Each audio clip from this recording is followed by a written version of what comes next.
Thank you for joining us tonight. I'm Doug Loon,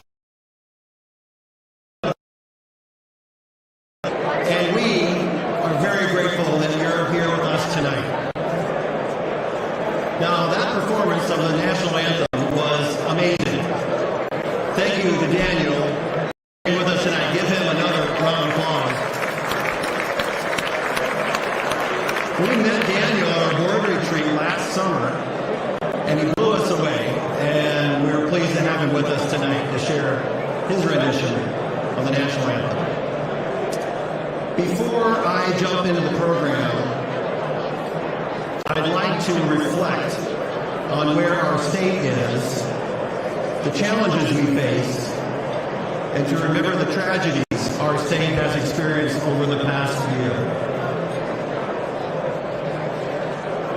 Certainly, the immigration enforcement crisis has created a real challenge for our state, our communities, businesses, employees, and our state's economy, and I will share some thoughts on that later in the program. But before we invite Governor Walz up to kick off our evening together, we feel it's important to take a moment to reflect on the importance and value of public service. Last June was marked by a profound tragedy in Minnesota's public life. Speaker Emerita Melissa Hortman and her husband were killed, and Senator John Hoffman and his family were violently attacked. These events shook our state and serve as a sobering reminder of the personal risk and sacrifice that public service can carry.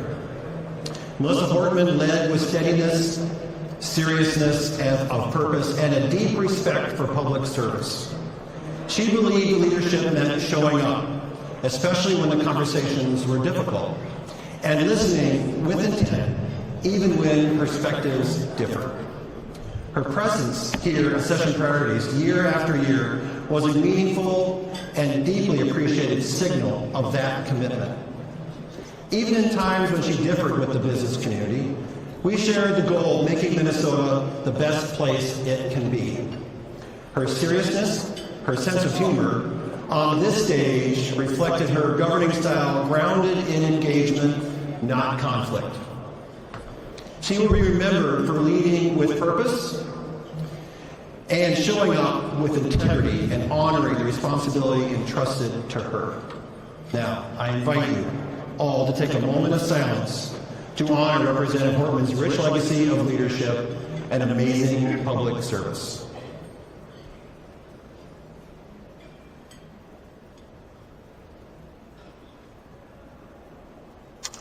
Thank you all. I also want to recognize and extend a special thank you to Senator John Hoffman and his wife who are here with us tonight.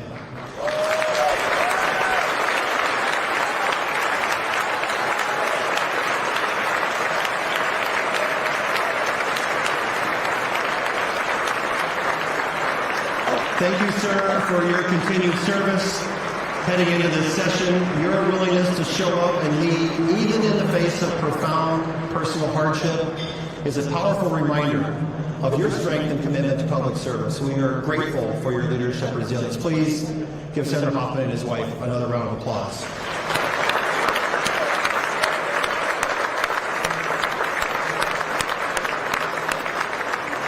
At this time, it's my distinct pleasure to welcome Governor Walz to kick off our evening together. As Minnesota's 41st governor, his career has been defined by public service, from serving our country in the military to serving our students as a teacher and a coach, to serving our state in Congress. As the governor wraps up its second term, we look forward to his comments and insights for the session and the year ahead. Please help me welcome Governor Tim Walz.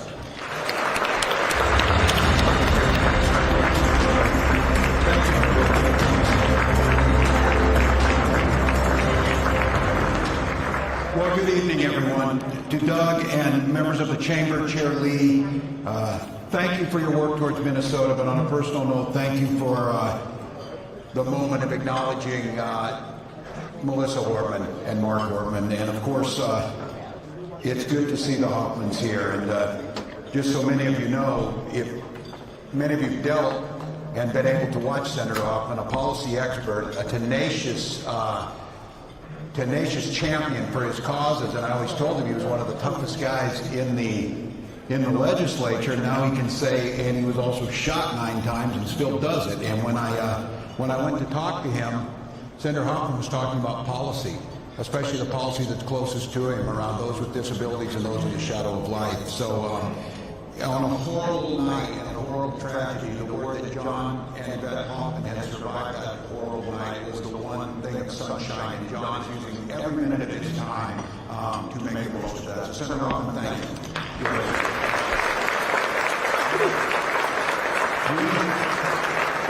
We pause today up the Capitol and have ceremony for Melissa. When I say we, the legislators, the constitutional officers, former legislators, the staff, we're all in that room. And for many of us, myself included, the first time I was in there since I've been governor without Melissa Horton, someone who was a trusted partner. But as I said, she understood we had very distinct roles. She was Speaker of the House. She was not just Leader of the DFL House, she was Speaker of the House.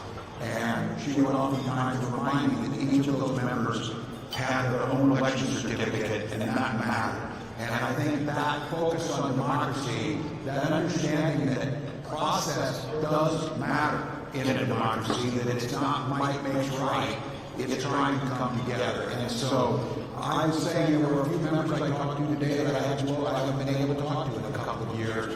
And I think the mood was one that Minnesota has had our challenges. And I think the order of the day is, what now? What do we do now? The world got to see a Minnesota they didn't really know, that for a lot of people we were flyover country. But during the most recent federal actions, they saw gritty neighbors and gritty businesses standing up for one another. And that's not a debate or a discussion on immigration policies. For God's sake, we need comprehensive immigration reform so we don't end up in situations like this. Meaning folks who should be here aren't here, and folks we want here are here, doing the things we know to build this state. And to watch Minnesota come together around that notion was not surprising to us, but I think it gives us a credible opportunity for the rest of the country. We've always said it's the best place to live and raise a family. And for that to happen, it needs to be the best place to start a business. And in here, to say that the Chamber of Commerce is just concerned about business is simply false, and it's disrespectful. You're concerned about community, you're concerned about family, you're concerned about the future. And I think as you gather tonight in a pre-session, we have an opportunity, and I think it's one of the things that got overlooked in the moments of this tragedy. Just the week before that awful night, we finished a budget, a very difficult one, that set us on a path for the future. And we did in the most closely divided legislature, I think, in American history. 67 in the House, 34-33 over the Senate. And we were able to find compromise.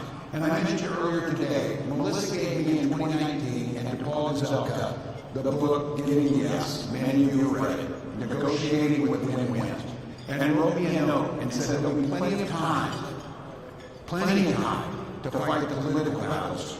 But what we need to do is buckle down and find win-wins that work for the people of Minnesota. And I know that's the philosophy of the Chamber. You have been instrumental in helping us move things, whether it's research and development tax credits, or thinking about what is our future workforce needs. And what does state government need to do, and what does state government not need to do, to find efficiencies, to protect taxpayer dollars, to make sure that when we're talking about regulatory regimes, that we're trying to reach goals that matter to all of us without an onerous burden on businesses that in so many cases work on a very narrow margin.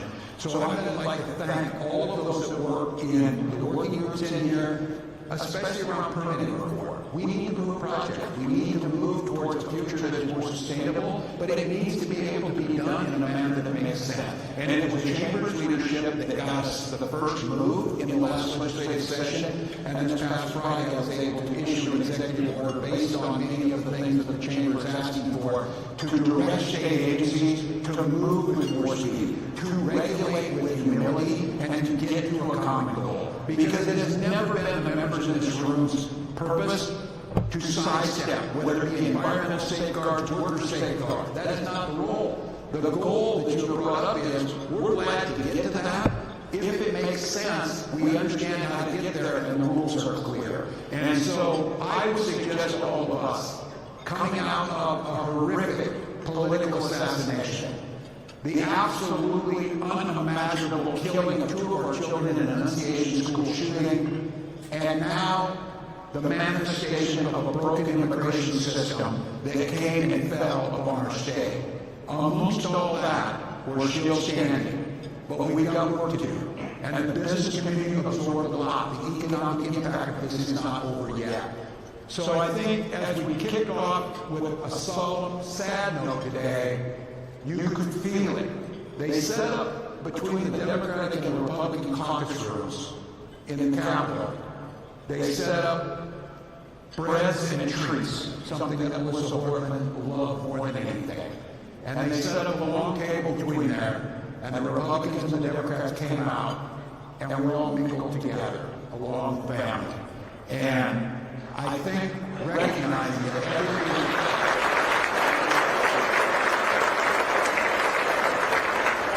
everything we do is a human endeavor. And I said each and every one of us to be reflective, to think how I can do better, do better, do better, bring folks together. I think there's an agenda of setting Minnesota up where it's a place that people want to live. People can live safely.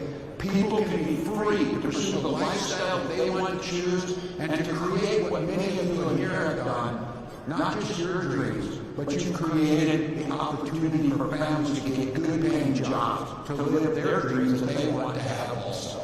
And so it's going to be seen, and the world watched, and now they turn their eye away to the next thing. But the lasting impression was resilient, tough Minnesotans who don't give one damn about the cold, but do care a lot about their neighbors. And that came together and figured out a way to try and get to a better spot. But let's be very clear. The work that's yet to be done here in Minnesota is going to take all of us together. It's going to be a challenge. But I am absolutely convinced that the work I see out of this organization, the work I see of partner organizations, of faith-based organizations, we're up to the task. We've proven it time and time again. So as I said, I'm on the way out the door, so if any of you have applications for jobs, I will be looking for some of those. But my job is to do public service and go back and do something else. These offices are not meant to be held by single people, and they don't belong to the people who are in the offices. They belong to the people of Minnesota. And my job is to make sure that I lead and clean up the things that need to be cleaned up, that we create a better working environment, and we break down some of the old barriers that have just become too ingrained. And so, as I said, whether it's 2019, bipartisanly, that first time out there, we got a budget done. We did one with the trifecta, and I think many of you here were saying, balanced government works better than one-sided government. And I think last year, we were able to prove that we could work together. And I think if everybody gets a little something, if the goal is to improve the lives of Minnesotans, we can do something big this year. We can do the hard work. And so I look forward to working with all of you. We left some things on the table. We know we need to prepare for a future. We're going to have discussions about data center. Many of you are already looking at it. What is AI going to do?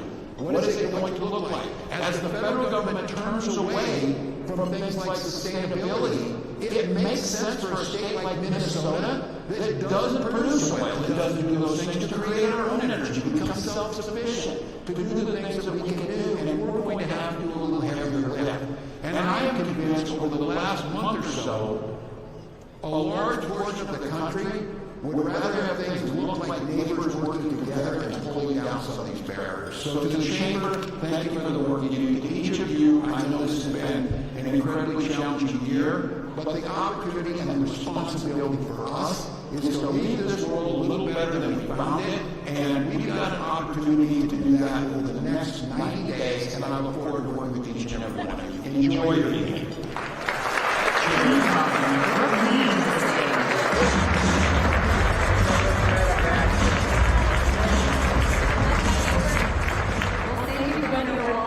Thank you for being here today, bringing your energy, sharing your thoughts and priorities for the legislative session. Policy has a meaningful impact on Minnesota's economy, and I look forward to working with you and legislators this session. Good evening. My name is Brooke Lee. I am the CEO of Anchor Paper, a distribution and manufacturing company headquartered right here in downtown St. Paul. Anchor is proud to be an employee-owned company with 4 generations of family leadership and involvement. And it is my honor to serve as the current chair of the Minnesota Chamber's Board of Directors. Each year, the board chair sets priorities for their term, and it's important to me that these priorities are not abstract or political, but rather that these priorities are practical, economic, and they are grounded in what it takes for Minnesota to succeed over the long term. My first priority is maintaining legislative balance, because balance produces better economic outcomes.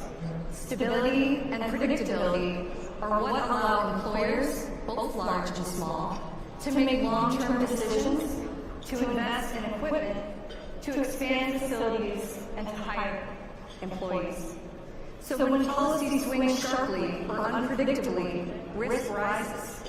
And when risk rises, capital doesn't wait. It can go elsewhere. Legislative balance leads to better policy. It forces ideas to be debated, to be tested, and refined. It produces decisions that last longer than one election cycle, and that durability creates economic confidence. And confidence is what drives investment and economic growth. A pro-business environment helps ensure that Minnesota remains a place where employers can succeed, employees can build real careers, and communities can thrive together. Second, leading in economic competitiveness is essential if Minnesota wants to keep pace with and outperform other states. Because the reality is simple. States compete every single day. We compete for people, for capital, and for innovation and investment. The truth is, other states are already acting. They're lowering barriers and modernizing systems. They're sending a clear signal that growth is welcome there. And competitiveness isn't abstract. It shows up in tax policy and regulatory timelines and in the real cost of doing business. When Minnesota slips in these areas, consequences are immediate and they're real. Projects are delayed, expansions just don't happen, job growth slows, and young people choose to build their futures somewhere else. Leading on competitiveness also means being honest about where we're falling behind and then being willing to adjust. It means focusing on outcomes and not just on good intentions. And it means recognizing this. Economic growth is not separate from Minnesota's values, because growth is what funds our priorities. It's what supports our communities. And it's what creates opportunities for the next generation. And finally, engaging and promoting Minnesota's manufacturing sector is essential to our economic future.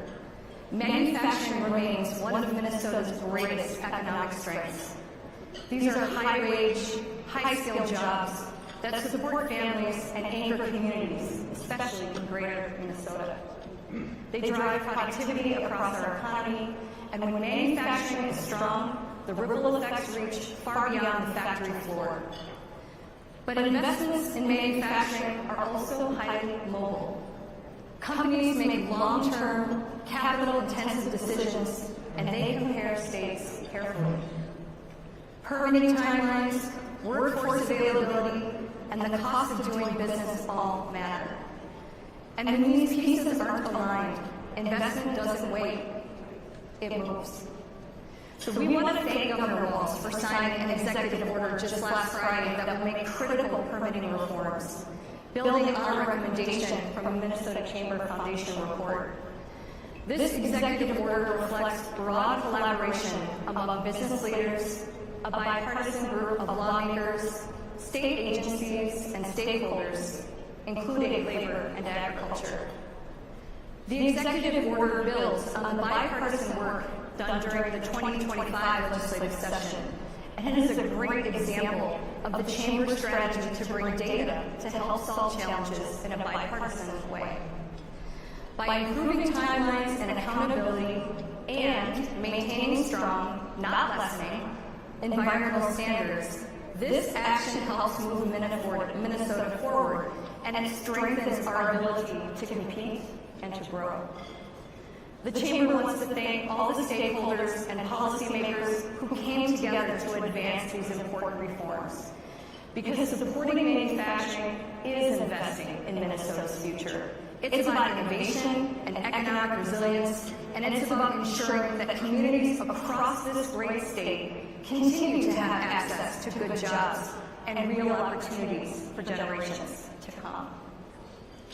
So taken together, these three priorities reflect one simple idea. A strong economy doesn't happen by accident. It requires balance and intentional support for the sectors that drive growth. The Minnesota Chamber looks forward to continuing to work with legislators on both sides of the aisle to advance these goals. Because when Minnesota's economy is strong, everybody benefits. Thank you.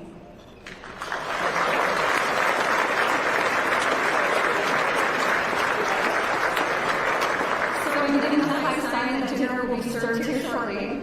We are lucky to have Morrissey's hospitality team taking care of us this evening and keeping us on track. So please take your seats as dinner is served to ensure efficiency in that process. And please join me in giving the entire Morrissey team a round of applause.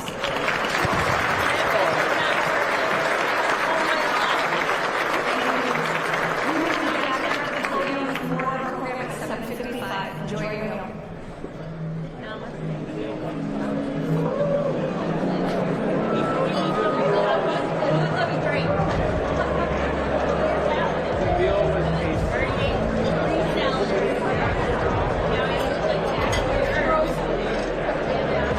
Are you anti or pro-TSA?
to keep